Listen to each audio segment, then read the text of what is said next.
All right, I wanted to prepare this and put this on Moodle as sort of a little bit of a further elaboration, if you will, on some of the questions and problems that we talked about in class.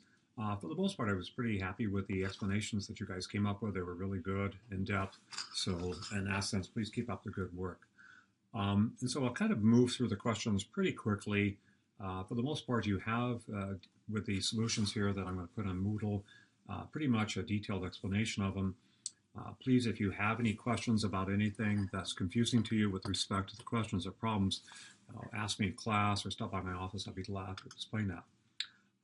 First of all, that with respect to the equity method, the presumption is always going to be that if an individual or if a company owns more than 25% or more than 20%, then the United States GAAP draws a bright line and says anything above 20%, the presumption is a company must use the equity method, not the fair value method.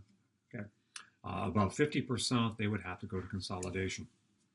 So at 25%, the burden of proof is on the investor to prove why they should not, I repeat, should not use the equity method. And again, these are examples, again, they're kind of, some of them are kind of obscure, but these are examples where it would be appropriate to say that indeed we do not exercise significant influence. And the term that's used is significant influence.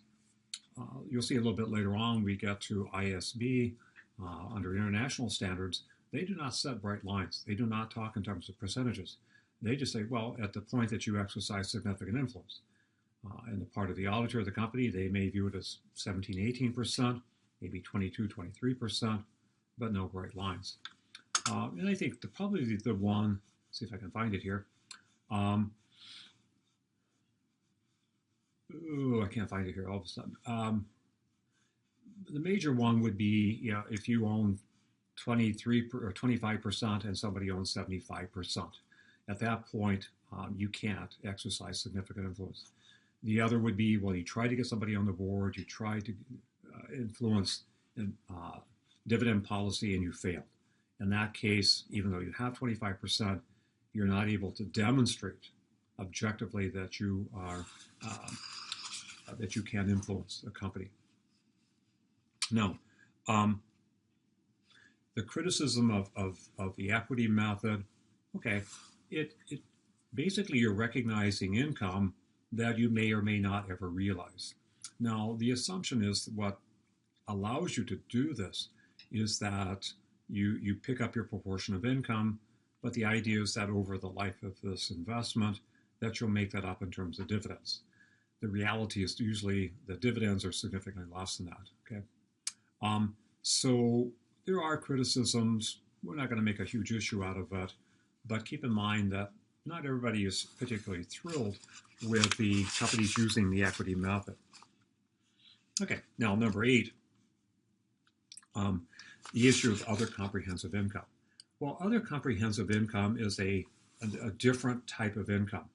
And so the basic idea here is to segregate out, kind of like you would with inventory. I have to create layers of income. I have layers of ordinary income, which I would flow into net income. I'll have layers of comprehensive income, which will flow into accumulated other comprehensive income. And so the whole idea here is, yes, the investor is entitled to recognize as an increase in their investment account both ordinary and comprehensive income, but you have to segregate them out in terms of their impact on the equity of the company. So yes, you always make a distinction between what flows into net income and the other comprehensive income. All right, number 9. Okay, so if the investee suffers a huge loss in terms of value, they lose a customer, well, yeah, the basic general idea under the equity method is that my investment account should reflect my proportional ownership of the investee's equity. And if the equity has lost value, then I need to write that down. Conservatism doesn't give me other options. I must write it down. And if in the idea too that is considered to be permanent, not temporary. So if it's a permanent impairment, and this would be an issue of an impairment. This is not an issue of amortization, depreciation. All assets must be looked at with respect to impairment every year. It's an unusual situation where I would recognize impairment. Typically, it's applied to goodwill, trademarks, other sort of intangible assets like that, but it can be applied to physical assets as well. And certainly an investment would be an intangible asset and it would certainly be appropriate. So conservatism would say if it's impaired, then you write it off. They would have no choice with that. All right. The issue of how do I account for losses in the investee company? Well, if I buy it at $100,000, and if my proportion of their losses equal $120,000, then I'm going to have to write my investment account down to zero. Now, I will never take the investment account below zero, but I do keep, in a sense, sort of a running tab. Keep recognizing that however far down it goes. It is possible, if you believe that as long as the company is viable and you keep the investment, that it may recover. And this is more typical. The recovery might be more typical with startup companies where they have huge so-called paper losses initially because of large amounts of depreciation and amortization, but you believe that they will turn it around. Now, you would continue, if they do begin to recognize net income, that would tend to mitigate or offset those previous losses. But the investment account will not go above zero until those losses are covered by net income in subsequent years. So yes, it is possible later on to get above that amount, but you only take the investment account down to zero, never below zero.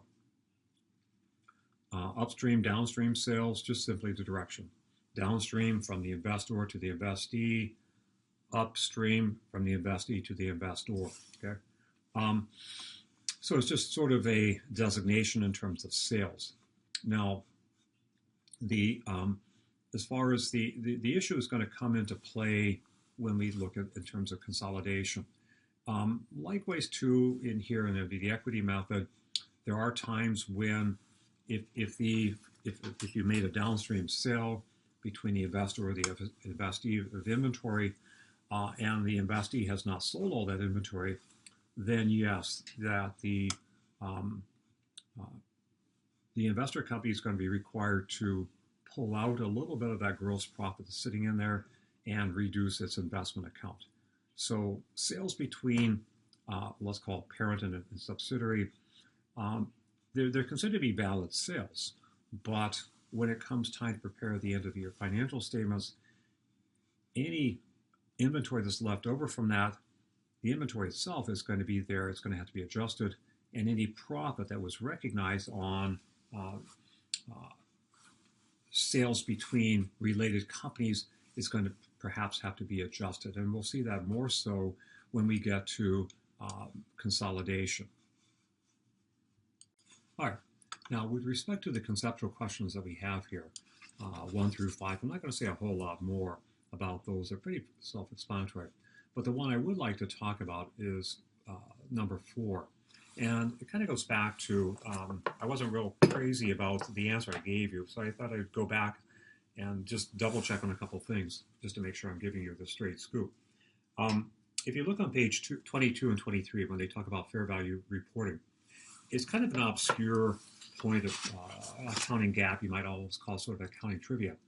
But you'll read in there that companies are allowed this. It's been a recent development that even though the presumption is if you own more than 20%, you should account for it under the equity method, GAAP does allow you a one-time irrevocable choice to account for that particular investment using fair value, where income would simply be the changes in fair market value, and dividend income would be recorded as that. Okay? So it's kind of an obscure issue, not something that's done a whole lot, because most companies tend to want to use the equity method. It makes it a lot easier then if they have to move towards consolidation to make adjustments for that. So it is possible, but it's a little bit more obscure issue. All right. Number 6 is pretty straightforward. The acquisition price is the cost. I mean, that's going to be first and foremost the debt that you're going to make to an investment account, is what you pay for it, the 1.6 million. And this one actually is kind of nice because it shows the basics, the fundamentals of the equity account. You start with the objective amount that you paid for it. We're not worried about anything over and above that. We'll worry about that as down the road. But the equity method allows you to pick up particularly the investor's portion of income that the investee companies earn. They've earned $560,000 of net income, so they're entitled to recognize in their income statement the 224. Dividends, on the other hand, because they reduce the investee's equity, the investor company has to recognize that as a reduction in their investment account. So the investment would be adjusted by the net amount here, $124,000. All right, question or problem number 7. This is the one that kind of drove me crazy. But I would start with this one here, that with this particular problem, whenever you're doing this, I said I would kind of flip the order here. That is, the company paid $700,000 for the investment. The book value or the net assets, they're the same thing, that of the company at that point was $3 million. They acquired 20% of it, so they meet the threshold of the equity method. So they're paying, they should have paid book value. That's the assumption, $600,000. But they were willing to pay more than that. The $100,000, and this is again what I said, the part that kind of confused me for a long time, that, oh, that's all attributable to this patent. Well, the reality is generally the way that it's explained in the book is you take the overall value of the asset times your percentage. But what they're saying is, let's say that it was $2 million. Well, 2 million times, well, a million, whatever the case may be, their portion of that was the $100,000. So the patent itself is seriously undervalued by more than $100,000, but the investor's portion of that is $100,000. Likewise, too, then the patent, okay, the investee company is amortizing the patent down to 0 over its useful life. And at the point that the investor buys it, there are 10 years remaining. So what you want to do simultaneously is to recognize not only is the investee taking that patent down to 0, but likewise that the investor, as in a sense, bought a portion of the patent, that excess over that fair market value over book value. And so that likewise has to be amortized down to 0, because at the end of 10 years, that patent will have no value. You pay for it, okay? I don't recognize it as a distinguishable asset on my balance sheet, that is the investor company. It's included in $700,000, but I'm going to have to recognize the fact that it's losing value through the process of amortization. So every year, I'm going to recognize some amortization expense and then likewise reduce my investment account by that amount. Now, to get to the net investment account after 2 years, and again, one of the problems, some of the challenges with these problems, understanding the amount of time that you're dealing with here. So, starting with the initial investment, $700,000, that's objective. So again, there's no particular order. This is fairly logical. The amount of income that was earned in 2014, 2015, times their percentage ownership. So again, they're allowed to increase their investment account and their income by their portion of income. The amortization that we discussed earlier, okay, that's going to reduce the investment account. And that's going to be done every year. Every year for the next 10 years from the point of initiation, that's going to be amortized $10,000. Likewise, when the investee pays the dividends of $70,000, then, okay, yeah, the investor gets the cash, but that likewise reduces the investment account. So the net amount here going over the 2 years from $700,000 to $728,000. All right. Now, problem number 8 is the more typical situation. Johnson is willing to pay $500,000 for a 40% interest in this company. Johnson is the investee company. So the book value, the net assets, Johnson at that point are 40%. So the reality is, if you buy book value, you should be paying $360,000. They've recognized that there are two identifiable, distinct assets that are significantly undervalued, okay? And that is the building and trademark. So the amount that they are undervalued is, in the case of the building, $140,000 in total, the trademark $210,000 in total. And if you take those times their respective percentages of 40%, then the amount of undervaluation, my portion of that, if you will, the investor, is the 56 and 84. Okay, I'm willing to pay over and above that, okay, because I'm buying all the assets, I'm buying the equity here, and recognizing that I'm purchasing some assets that are seriously undervalued. Okay, the building has a remaining life of 7 years, the trademark of 10 years. The same thing we talked about in the sense these are not going to be show up on the investor's balance sheet as distinct assets, but they're included as part of the $500,000. But these are going to be amortized down because eventually the investee is taking these down to, let's say, a salvage value of 0. So at the end of 7 years, the building will have a salvage value of 0, 10 years for the trademark at 0. Okay, so every year, every year for a few years, we're going to recognize $16,400. So in this case, it's kind of nice. You're looking at only 1 year, but the fact that you're buying, you can attribute some of the overpayment to, or actually all of the overpayment to these two specific assets. So the question is, what's the investment account at the end of the year? Well, I'll start with the $500,000. The investee recognizes net income of $90,000 at 40% gets you $36,000. The amortization, which we recognize, less the depreciation. So at the end of the year, the investment account would be the $507,600. Okay? And so this is a more typical example where the basic rules are find what you're willing to pay for it, less the book value. Well, my first iteration is to find, can I attribute any of that overpayment to specific assets? Okay, take the amount that they're undervalued times my percentage. That's in a sense what I bought. So 56 and 84, okay, fine. I paid $140,000 over for that because both parties recognize that those were undervalued. So you're willing to pay for that. Sometimes we'll see here in another problem, I'm willing to pay over and above that.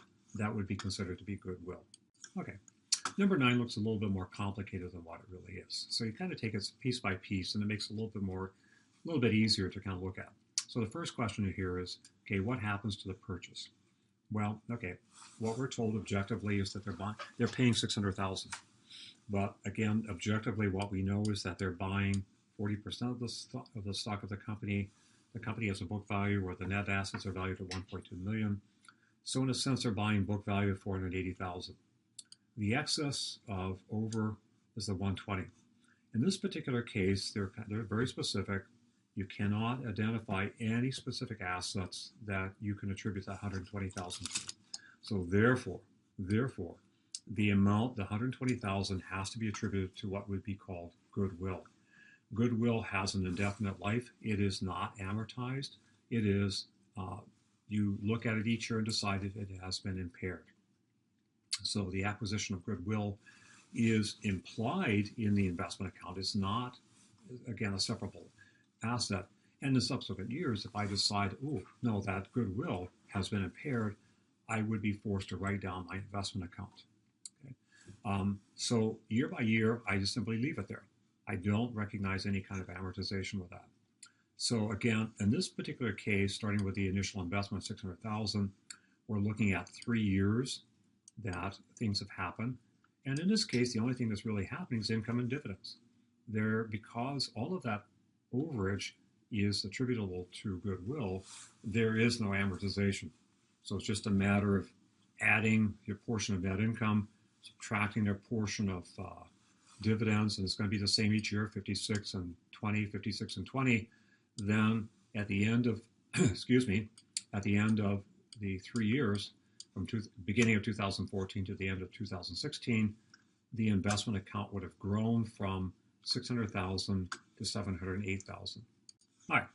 Now, D is pretty straightforward in the sense that they told you, here let me find exactly how it's stated in the question that they gave you here.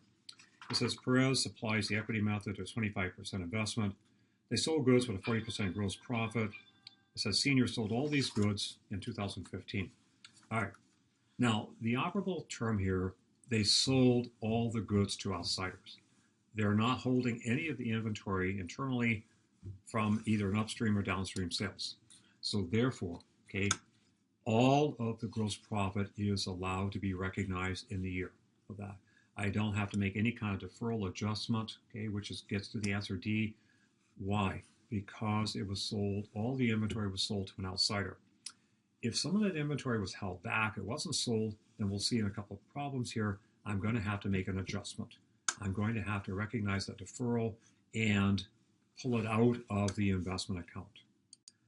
All right, number 11 is a little bit more straightforward problem with respect to adjusting for upstream and downstream sales, where not all of the inventory was sold to an outsider. Now, it really doesn't matter. In this case, it was a downstream sale from Panner to Watkins, assuming Panner is the investor and Watkins is the investee. And the specifics are that they sold 54,000 of inventory at a markup. They marked it up to 90,000. So you have the $36,000 of gross profit that that Panner recognized. Now, the problem is because not all the inventory was sold, Panner is going to have to pull out some of that gross profit out of its investment account. And the way you go about adjusting that is to start with the amount of inventory that's still being held. That internally, we know that that 20,000 was not sold to outsiders, so not all the gross profit can be recognized. So because the gross profit rate is 40%, and that is, again, as I illustrated, taking the 36,000 of gross profit, the difference between the 54 and 90, and dividing it by the 90,000, which gives you the 40% gross profit rate. I pull out the 8,000. That's the amount of gross profit that's sitting in the ending inventory. Now, because Panner only owns 30%, okay, they don't have to pull out all 8,000. They need to pull out their proportional amount, namely $2,400. That's the amount, if you will, of gross profit that needs to be deferred. Now, I'll pull it out of my investment account, out of my earnings, and then next year I will add it back when it's actually sold to an outsider. So part of the problems you'll see in number 12, it becomes sort of like a perpetual inventory problem where I'm adding and subtracting each year the amount of deferred gross profit that's recognized in each year. All right, problem number 12. All right, let's start with, I think, the easier part here. And it's often better when you're approaching these problems to approach them with, all right, well, that was the boss calling, so I had to answer. Sorry about that. Oh, now, I have to regain my chain of thought here. All right, this is one that has several things going on simultaneously. So the easiest way to approach these problems is to kind of chunk them up into pieces. And what I mean by that is start with the essentially easy piece, okay? And that is, let's look at the initial purchase of this investment. Okay, they bought 40%. They paid $530,000. So again, if we kind of do the standard situation, looking at the book value of net assets, $1.2 million, that means that they should have paid $480. But, okay, they can attribute that excess of $50,000 to a trade name that has a market value substantially greater than 50%. So 200,000, okay? So the 40% of that, or whatever it would be, gives you the $50,000. And because it has 20 years remaining on its useful life, you're going to amortize it. Again, all the same information I talk about in terms of the amortization process. All right, now, don't try to do too much with the problem in terms of the solution. What they're asking you for is, what is the income that the investor will recognize at the end of 2015? Not the investment account, but the amount of income. So the first place to start with, let's start with the easy one first of all, and that is the investee recognizes $110,000 of net income. So the parent, if you will, the investor, will recognize 40% of it, $44,000. Likewise, from what we calculated up here, the $2,500, that's going to be recognized as a negative amount of amortization. That's going to reduce, okay, the amount of income that the investor will recognize in 2015. Okay, now comes the complicated part of this problem. And that's why I'm a big advocate of taking these problems and kind of chunking them into digestible parts. Start with the easy part and kind of build piece by piece by piece. Too many people try to jump in and try to do too many things simultaneously. Well, what you have to recognize here is that you're going to have to adjust for this unrealized gross profit. Kind of like we did in problem number 11, we have 1 year. Well, now we have 2 years. And this is this normal situation between an investor and investee. This is going to go on continuously. Okay. Well, the two things that they start with. Number one, at the end of 2014, there is $25,000 of inventory still sitting on the books of the investee that was sold to it by the investor. Likewise, at the end of 2015, there's $45,000. The other objective information I know very clearly is that the investor owns 40% of the stock in the investee company. So again, that's pretty clear. Okay, now comes the hard part of this problem, and really the guts of it, what makes it more difficult, what in a sense might kind of make it a CPA exam question. The gross profit rate is changing from year to year, which is more the more typical example. So for example, in 2014, it tells you that the cost of the inventory was $70,000. It was sold for $100,000. So the gross profit is $30,000. So if I take $30,000 over $100,000, okay, what it was the value of the inventory sitting in the investees, that's a 30% gross profit rate. Likewise, the difference between 96 and 150, take that difference over 150, gives you a gross profit rate of 36%.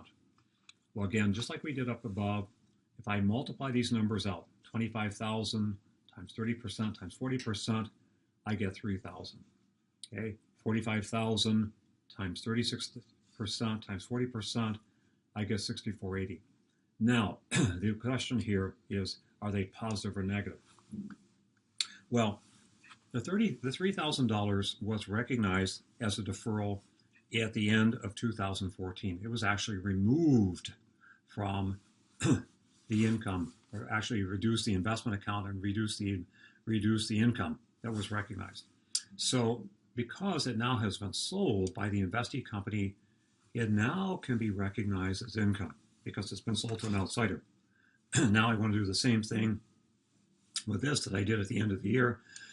Because it hasn't been sold, I need to pull it out of the income and adjust it negatively for 6,480. So I come up with a $38,020.